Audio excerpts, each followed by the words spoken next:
as tough as our world is now, I also think that people are opening up.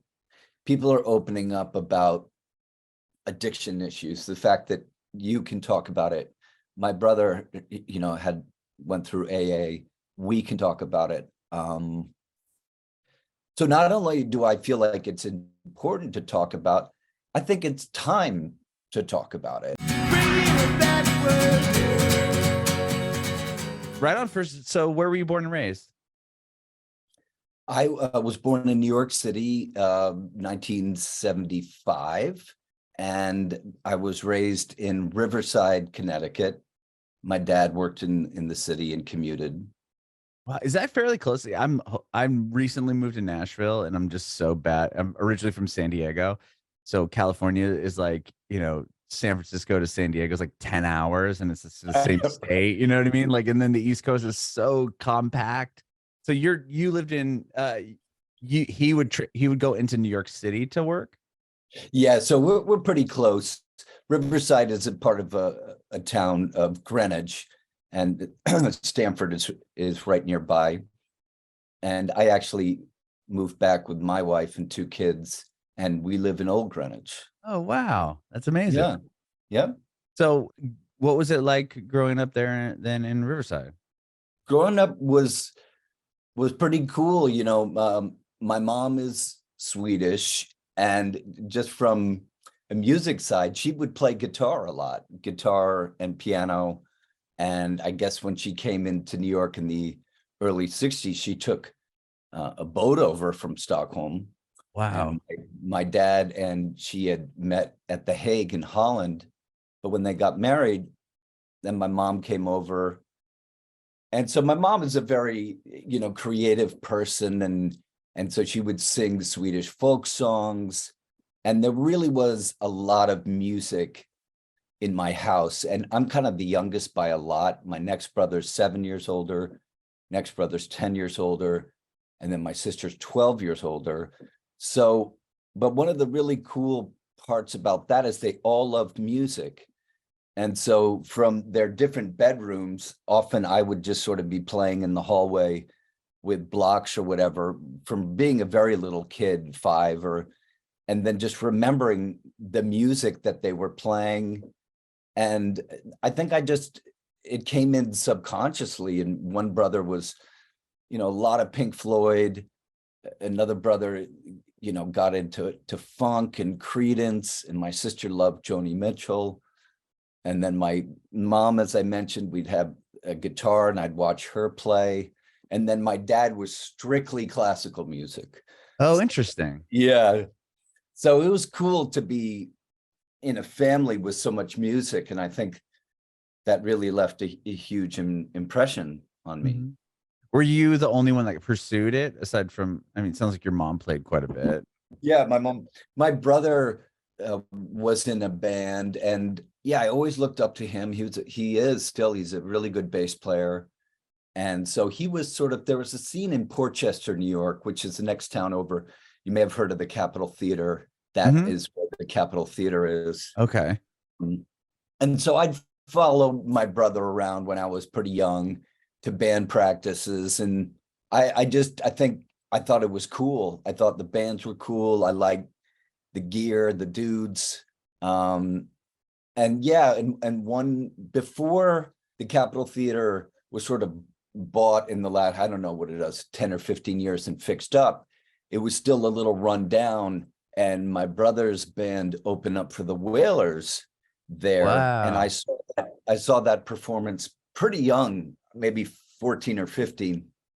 And I gotta say that I talked to my brother about that a lot, even today, that it just left a huge impression on me. And I remember the Capitol Theater is such a cool theater that I was kind of hooked. And I think in many ways, I felt even at that young age that I wanted to be in a band. Yeah. I would imagine, seeing your brother playing this iconic venue and then opening up for this massive artist. That probably got the itch, like, wow, like he's up there doing this. Like, this is something I think I could do. Yeah. I always thought the Whale, this is obviously without Bob Marley, but the Wailers, just the band themselves was, and it's kind of cool. Later in my solo career, I got to tour a bunch of dates with Ziggy Marley, and then Dispatch did play with Stephen and Damien at a gig at where was that? The Greek Theater in LA. Oh, wow. That's amazing. Yeah, Whalers are awesome. I've seen them a few times when I was living in San Diego. They'd play Belly Up Tavern in different places around that area. Love them. That's cool, man. That's really cool. So what was the first instrument you learned how to play? Were you put on piano or anything like that? Yeah, I was put on piano, but of course, I regret not sticking with it because all I wanted to do was baseball when I was 8. But then it was guitar. I think, my mom, it was funny. My mom had her dad's guitar, and it was a nylon string guitar. And I don't know if you've tried playing or if you play, but nylon string is easier on the fingers than a steel string. Sure. So that was a great spot to begin. Mm-hmm. So maybe 15. But the neck is a lot fat. I'm not by any means a great guitar player. I can play some chords, but like I remember, like with the more of the classical guitar, it's just like a fatter neck, right? That's true. This particular one wasn't too fat, and I think that me and my siblings, my brothers at least, we all learned on that. And then I think I got the guitar bug big time, and once I started playing, I took lessons, and then I just studied and worked on it all the way latter half of high school and into college. Did you play in a band in high school? I just messed around with some friends, not like a serious band. I was very into soccer, was really my main focus. And then I had some unfortunate ankle injuries that I had to have both ankles operated on, and I never could play again, which was such a huge bummer because I wanted to play in college. At least I thought I had a shot at it. Mm-hmm. But because of that, I went to Middlebury College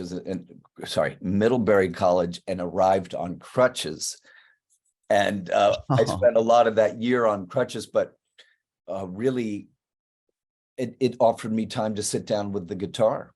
Mm-hmm. And that's where I just played a lot. And then you started a band there. I mean, prior to Dispatch, even prior to the band that you guys were before changing the name. Yeah, right? I had started a band. Like I said, I wanted to be in a band, and I had songs that I had written and I wanted to play them. So I was asking around, and I met different musicians. And then I met Brad in the fall of 94 or 5, and then Chad in that February. And when I met Chad, I was actually playing a gig for his orientation. He did tell me that. Yeah, he said that you guys played his freshman orientation. Yes. Were you Hermit Thrush? Or was that the band? I would not then. I have no idea what we were called then. Was that later then? Chad, when Hermit Thrush, was when I met Chad, and then he and I were fronting a band. Brad and I were doing sort of acoustic duo stuff, and I had thought, wow, these two guys have a lot of talent, and I bet if the three of us could get together, but they were a bit hesitant. One was more hesitant than the other, and it took a fair amount of convincing. Mm-hmm. Yeah, they were telling me that there was like some drama between, like, I think, was it Peter thing called or not Peter, you're Peter. It was Chad, like something with the Indigo Boy, some acoustic thing, or maybe that was your thing. And then there was we got teased. I mean, the upperclassmen, here's these guys with the guitar. You're kind of setting yourself up to get teased. But the three of us, we were doing acoustic thing. They call us the Indigo Boys. And I thought, we're like, oh yeah, well, we'll learn our instruments. And I don't know if you remember that Beastie Boys record, Check Your Head. Oh But yeah, man. that record was really big for us because here were three rappers who decide, let's pick up electric instruments and then we'll play. So we took that as a model for us. Okay. And then Brad, no, Brad hadn't played much drums. I hadn't played much bass other than watching my brother. So we really kind of learned and came up together. It wasn't like anybody was a super accomplished musician when we met. We had a passion for music and we liked a lot of the same bands. And then I think what really helped us is we had a very strong vocal blend. So the vocals really, I think the harmonies were really, really tight. Yeah, they both Chad and Brad said that you were the one that kind of pulled everybody together. They said that to eventually start Dispatch, like you wanted them to, like, Brad and Chad to meet each other or something. They said that you were the guy that really pulled everyone in. I was the guy. They were a bit unlikely characters to meet. Yeah, and they said you pulled them together, and then the band really started, and you guys accomplished so much from there on out. Yeah, That's amazing. During your time in Dispatch, I think I read that you were also doing solo, were you always writing songs kind of as a side passion project while the band was going on? I was. Yeah, I was. And I think the other guys were too.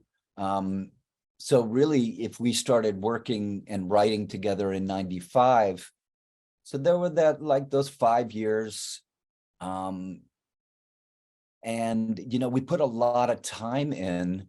And so I think around that time, maybe we might have thought that there's some songs that would work with Dispatch and some that may work better with our solo work. And everybody in a way kind of wrote different stuff. In 2001, I put out a record called So They Say. And I'm not sure, I haven't really mentioned it, but poetry was always a really big part of my life. It was a part of my life in high school. And I probably was more of a poet before I was a songwriter or musician. Oh, okay. And at Middlebury College, I was an English major with a focus in poetry. So I always loved that. And my first record, I think, is a pretty poetic record. A lot of the songs were kind of born out of poems. And so, yeah, that was definitely a big part of my writing process. And so maybe I felt that some of those more poetic or slower songs might be good on my first my first solo record's called So They Say. Okay. Yeah. And that came, well, from what I've seen, it was like early 2005 or something like that. Exactly. 2001. Yep. Oh, 2001. Yep. Okay, even earlier Yes. than I anticipated. Yeah. So you put that out, and then was with the solo thing, did you do that? Like, were you playing shows solo and also kind of doing the thing with Dispatch at the same time? Or was that like you just want to put the record out because these are songs that you're passionate about? I'll put the album out and it'll just kind of do its thing. Yeah, I think a little bit of both because we really toured and we worked a lot, and I think maybe we needed a break from each other. Everybody, felt prolific. I connected with, a really great producer engineer, Jack Gauthier in Rhode Island at Lake West Recording Studio, and Dispatch had done our early records there, and Jack introduced me to a couple great, really jazz musicians, and I worked with them and made So They Say. So that was probably a thing, when you're working with three guys who a lot of ideas, you're kind of juggling which songs will work. And so I think in that early part of us doing solo work, everyone was trying to work that out. What songs would be good for Dispatch? what might be better solo songs. Okay. Yeah, because you could have wrote a song and yeah, maybe it won't work for this, but it's a Yes. great song. So it needs Yep. I want to put it out, but obviously it'll just do it on this project instead. Exactly. Okay. Yeah, I'm the last question I really have on Dispatch, just because I know if somebody wants to see their story, you know, they could watch the other interview. But I remember they were telling me about recording that first album. You all had to drive to Denver, and like the timing was like some Yes. horrific It time period. Do was you remember that? it was crazy. I think Brad had maybe set the dates aside, but maybe we didn't, you know, in typical 19, 20-year-old fashion, forgot to lock it in. And so they were booked during the day. They were booked, and they said, well, we can record you from 9 at night to 4 in the morning. And being 20, we were like, no problem. Right. But it was hard. You know, we worked through the night, and that was our first record. You know, but it was cool. You know, it was a nice studio in Denver. Uh-huh. And that was a big adventure. You know, we drove out. My brother had one of those Westphalia cool Volkswagen, like not an older one, kind of newer.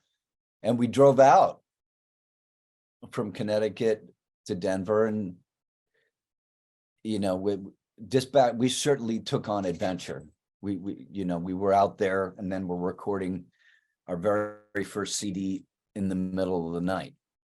That's But such a cool story. That it must that you probably guys felt like such rock stars. Like, okay, we're gonna drive out, like we're leaving our hometown, we're leaving the college, we're gonna go to Denver and we're gonna record an album. Like that, there it must have been some was, buzz yeah, it was, there. man, it was exciting times, and this is really the height of, or to me, I guess, of when CDs were out. You know, so to make our own CD, to pick the album cover, to work the credits, and to put the thank yous, and all of that was so important to us Mhm.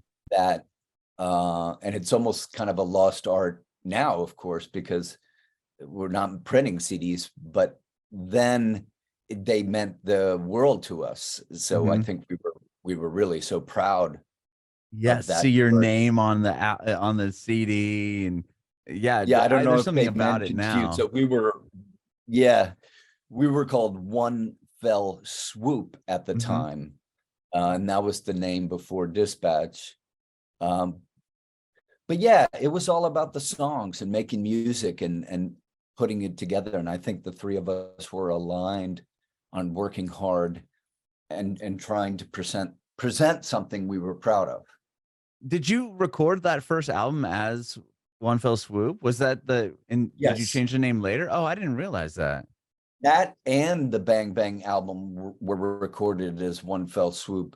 And then we got a cease and desist letter from a band in St. Louis that had proof, I guess, that they had the name longer than we did. And little, you know, we didn't even get a lawyer involved. We just thought, all right, I guess we can't Change the use that name. name. And we changed it. And I think luckily Dispatch is a better name. Yeah, and But look where they are now. yeah, You're right. It's so funny how some of those things work out. Like, we're a I band. know. You're like, okay, whatever. Are you a band? Well, so tell me about this album you have coming out. It's still a month or so away, correct? It is. Yeah, we've put out 2 singles. First single is called Scared Without Your Love. The second single is Can't Get On With It.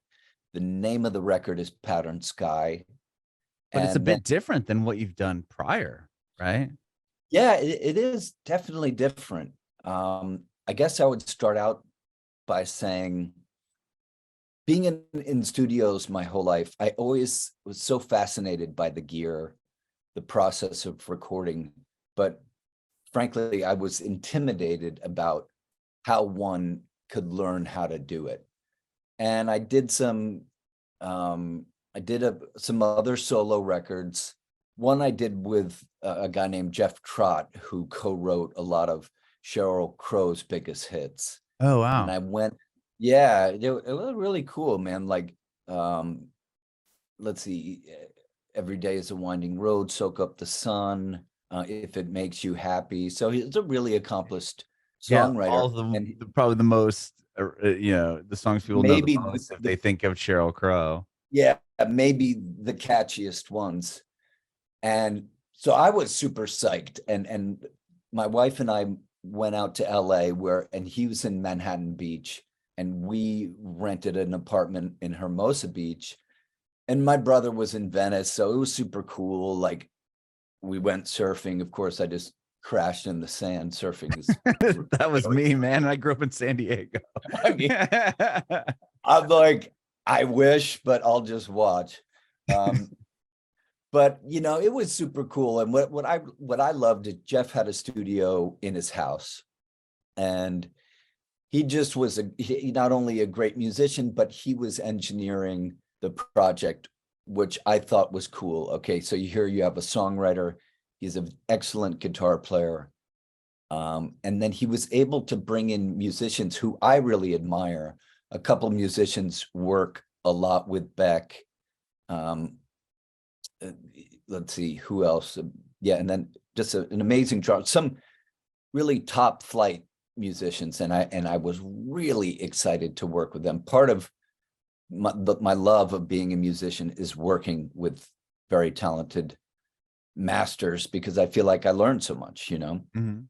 So basically, from that experience, I thought in my back of my mind, wouldn't it be cool someday to have my own studio in my house and record? And so in 2013, Katie and I bought this house in Connecticut, and I built a studio. But it took me time to learn how to record. I worked with other people, friends came over. But finally, in the pandemic, I think I put a lot of time on you may know this program, it's called Logic. It's Mhm. Apple's program for recording. And I used Logic. I tried Pro Tools, Ableton, and I guess I just felt most comfortable with Logic. And then I have a good friend who I still Zoom with him, and he's a whiz with Logic. And so he taught me. So this long story is leading to Pattern Sky is a record that I engineered most of the music. I sang and I wrote and I played bass guitar keys. I didn't play drums. And yeah, that's kind of the story. I guess that's the biggest point about it. And then what I would add is a bunch of songs I use drum loops, because I didn't always have a drummer here in the studio. Mhm. But these days there's so many cool drum loops. You may have heard of a program, or I guess it's an app called Splice, but Splice is filled with loops galore. Like Oh, really? I've heard of the app, but I've like never opened it or messed yeah, with it. vocal loops, percussion loops. I mean, it is a treasure trove for someone who wants to write and compose. And for me, I would grab drum loops. And I think from playing with Brad a lot, of hearing just him with the drums, I used to always love to come up with bass lines. He'd be playing the kit and I'd be inspired to play a bass line. So I think that carried over to being in the studio. And, in my 30s, I went back and studied piano. So I have some knowledge of chords. I'm not a great pianist, but at least chords and that sort of thing. So I would do bass lines and chord progressions. And then right now, and I guess the last few years, I'm on a huge synthesizer kick. A lot of the synths, have from the 80s have resurfaced, and the mini Moog, Moog, these amazing synths. So I wanted to use the synths, acoustic guitars, and it's funny, I think in a lot of way, I'm just hearkening back to my love of Pink Floyd, where they used mini Moog and synths and delay and all these great things. And that's essentially Pattern Sky. It's 5 or 6 of these songs are loop based, but I did have drummer Kenny Shaw, who I work with. He came in and we did stuff. And then I got to work with a engineer producer named Scott Jacoby, and he's super talented engineer, producer, musician. And he dug the demos, and he even helped me wire the studio. I met him and I said, hey, do you know anybody who could help me, get my studio more into a better workflow? And he's like, yeah, I'll come and help you. Wow. So he helped my, and he won a Grammy for mixing a Vampire Weekend record. He's worked with Coldplay, and then he's worked with like Sia, Corey Henry, like a lot of great musicians. So I really felt kind of honored that he, wanted to work with me. And then he wrote me an email, hey, what are you working on? And I sent him a few of these songs, and he really loved them. And so we worked a little bit more on them, and we worked here, and his studio is called Usonia in Manhattan. And then he mixed the record. So I don't know if you've gotten to spend much time with the record, but the sounds of it are really quite good. No, yeah, I have. They sent me an advance of it. It's an awesome album. Thank you. Yeah. And I was gonna say, you were like super vulnerable with, discuss like some of the topics you discuss on the record. And I know you've been vocal about mental health and stuff, and something I struggle with. And I am in AA, I have addiction issues and the whole thing. So it's cool to see someone, talk openly about this. And was that a hard thing to do? I mean, to be that honest? I think it's I really like talking to people. I really do. And I like talking to sensitive people. I've been in therapy my whole adult life, psychotherapy, psychoanalysis. I've been in various treatments, TMS, ECT. So I've dealt with major depression, bipolar disorder, and pretty difficult OCD thinking. And my thought with it is, I think, as tough as our world is now, I also think that people are opening up. People are opening up about addiction issues, the fact that you can talk about it. My brother, went through AA. We can talk about it. So not only do I feel like it's important to talk about, I think it's time to talk about it, and not to talk about it. I think we really should be able to lose the stigma. People have depression, some have, bipolar, schizophrenia, some various serious things. But I always thought it was sort of sad in earlier times that a lot of this was sort of swept into the closet, and we're not able to talk about it. But I'm sure you and I could talk a little bit about this, about people's sexuality, people being harassed, where this is coming out, we're talking about it. And I think that we're healing in some ways. And I do think that by talking about it, it's healing. I'm okay talking about it. I've been through a lot. I've been hospitalized. But I'm okay talking about it. And here's another reason. I think that by talking about it, it can make us stronger.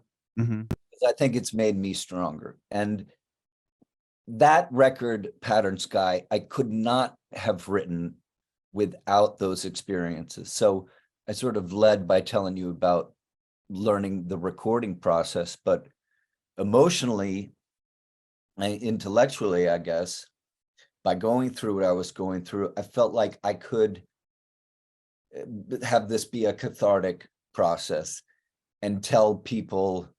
One friend of mine says, man, you ask a lot of questions on this record, tell me why I can't get on with it.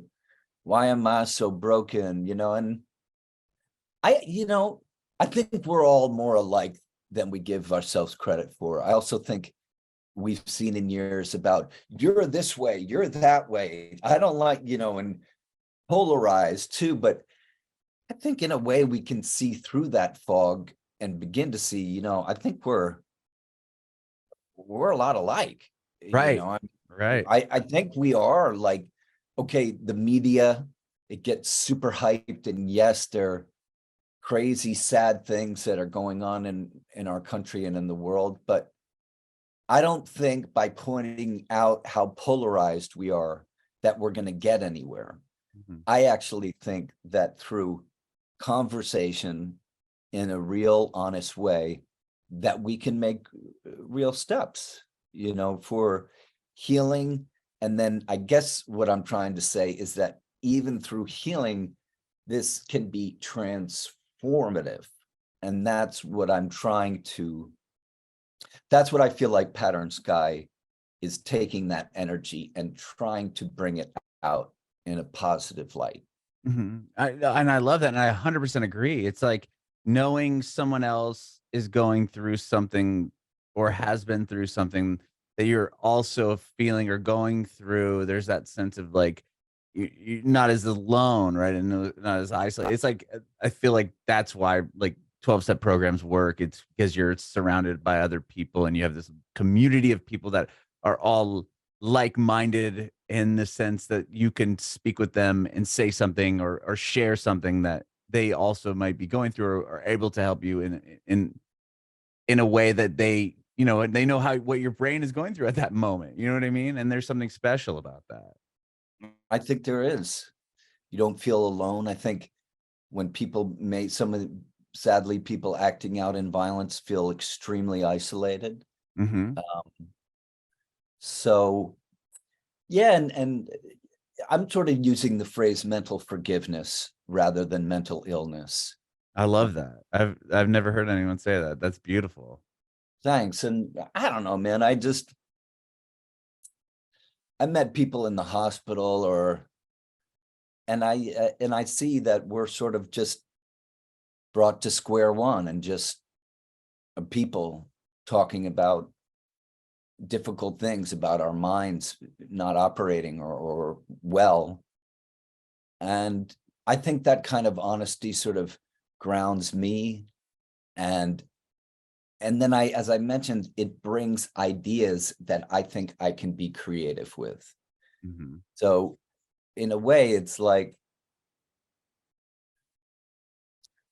within this, this negativity or this sort of blanket, I'm also saying that that's fuel for the fire of your soul, Mhm. of who you are. And that's why I think, as you were mentioning, being brave and being in AA and talking about difficulties, I think that there's real room for us to grow as human beings, by being sort of relaxed and open about mental illness, mental forgiveness, and whether someone is stricken, maybe not as serious as what I've dealt with or other people, we being able to talk emotionally and openly is something that I think is important. I think kids go to school for intellectual education, but I still believe emotional education is also important. Mhm.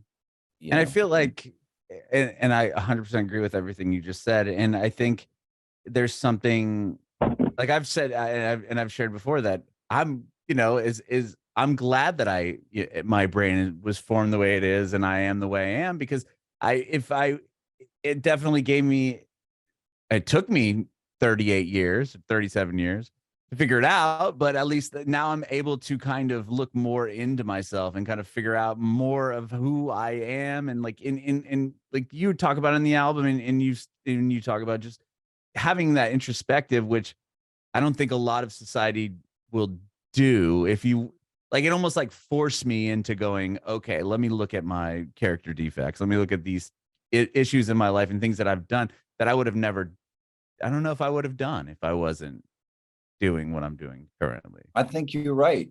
I mean, you probably just got very deep and looking at yourself and looking at your growth. And I feel that by your growth, there's a certain magnetism that we don't really talk about because it's an invisible force, but by you working on yourself and healing, that energy attracts others and can feel that they can do the same, or maybe they can learn from you, or just because of your sensitivity, you know, the conversations or who you work with, maybe it gets deeper.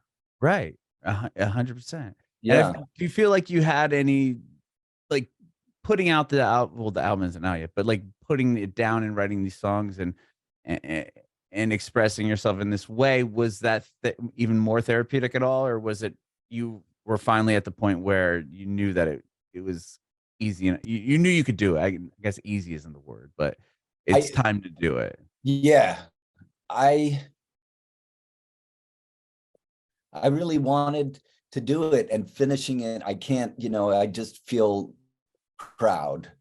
I want to be open about, you know, my mental forgiveness, what I was going on, so others, so we can feel, I think people should feel safe and that they shouldn't feel isolated, you know, and I think a lot of, you know, suicide or things like that, maybe people just feel that they can't talk to someone and sort Right. of feel that if you, now that what you've been through, you talk, someone's talking to you, say, I hear you.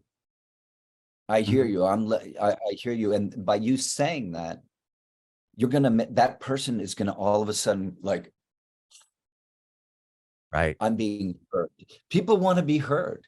They want, and I think, you know, I've tried to become a better listener and listening, because I think when you feel like you're heard, healing begins, Yes. you know? I agree, and that's something I've been working on a lot now. I think I find that interesting, not interesting, but it's 100% correct when it comes to hearing someone, like, someone else being heard, instead of being like, "Oh, let me fix the problem for you," or let me give, you know what I mean? It's like they don't Yeah. need, they're just telling you this. They're not looking to you to be like they're the person to come fix them. They're just expressing how they're feeling to you in a moment, and you're not going to be like, "Let me give you some advice." It's always just like, it's like this, you know, I'm sharing something and then they're sharing something, and we can both relate on a similar level, instead of, well, you should have done this. It's like, well, no, that's not what that's not what I'm looking for. That's what people have been telling me my whole life. You know, it's like, it's just such a different outlook and different way to approach these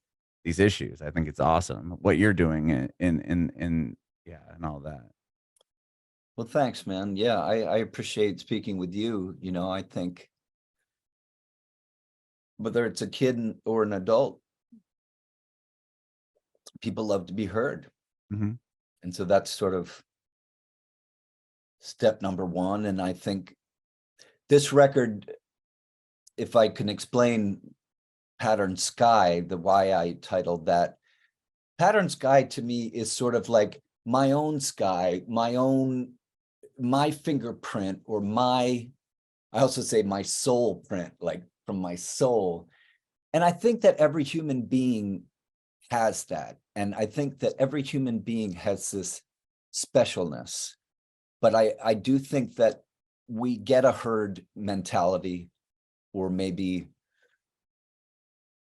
you know, marketing or selling us stuff puts us into categories. And I feel like we're always categorized, you know, what kind of music, what do you do for work, da da da.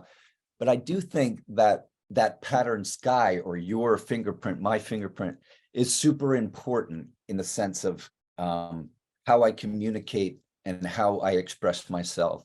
Mhm. So that's what I feel like this record hopefully is a representation of the strength of being yourself. And that's why maybe I am being open about these mental health issues, because I think it's okay.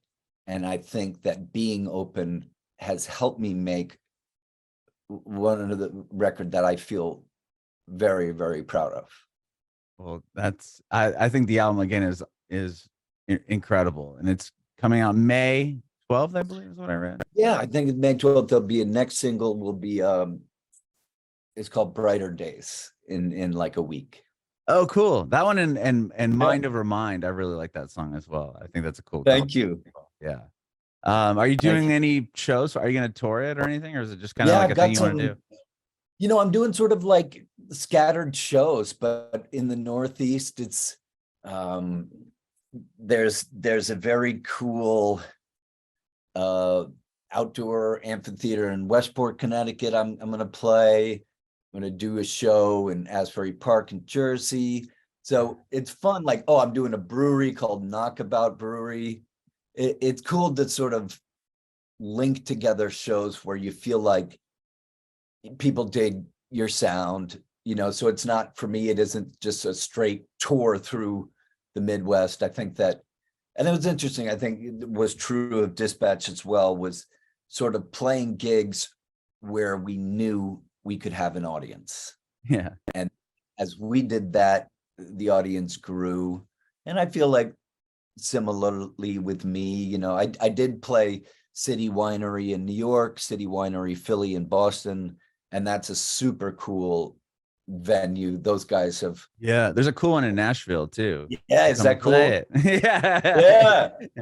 Well, I'd love to visit and come say hi in Nashville. I think Nashville it was a kind of funny story, but when Dispatch, we were in our van, which was called Wimpy. We were in our van in Wimpy, and we heard that Lightning 100 was going to play one of our songs, and Wow. and I'll never forget, the three of us heard our song Here We Go in our van, pulled over in Nashville. I love that. I love hearing. I talked to somebody earlier, not today, but a few days ago, about like hearing their song on the radio. I have done radio. That's where I came from. I did it for 17 years through San Diego and San Francisco. Wow. Before, well, I was doing this podcast, but this kind of took over during COVID. And anyway, I loved hearing the stories of people saying, I remember hearing my song on the radio, because that was cool to me. I kind of was in when radio was like peaked, and then it was doing the decline. And I feel like now it's kind of an art that hopefully won't go away completely. It's getting lost though. There's a cool station, 107.1 The Peak, that's over here, and they played a tune of mine, a Pete Francis tune. Oh, cool. Like a year ago or so. And that was, my wife were in the car and we heard it, and we're just like, you know, there's nothing like hearing your song on the radio. So yeah, I love that. That's such a cool story and moment. Well, thank you so much, Pete, for doing this, man. I really, again, appreciate your time. Well, it's such a pleasure. I have one more question for you before I let you go. I want to know if you have any advice for aspiring artists. That's a good question. When I think about aspiring artists, like, I really feel like record some songs that you feel good about, and then begin to move slowly in the direction of friends and family. And if they're like, can you get a gig at the local bar? Can you get a gig at the school?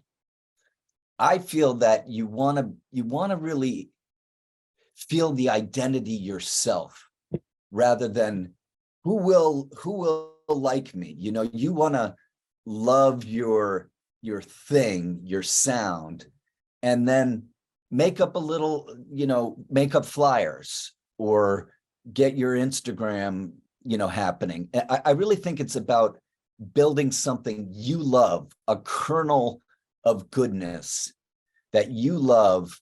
And I think that becomes infectious or magnetic. You know, the other people are like, whoa, that's kind of a thing. You know, those guys or a couple of those girls, and they got this thing, and they're going to do that bar and grill. They're playing that barbecue. They're going to go into the city.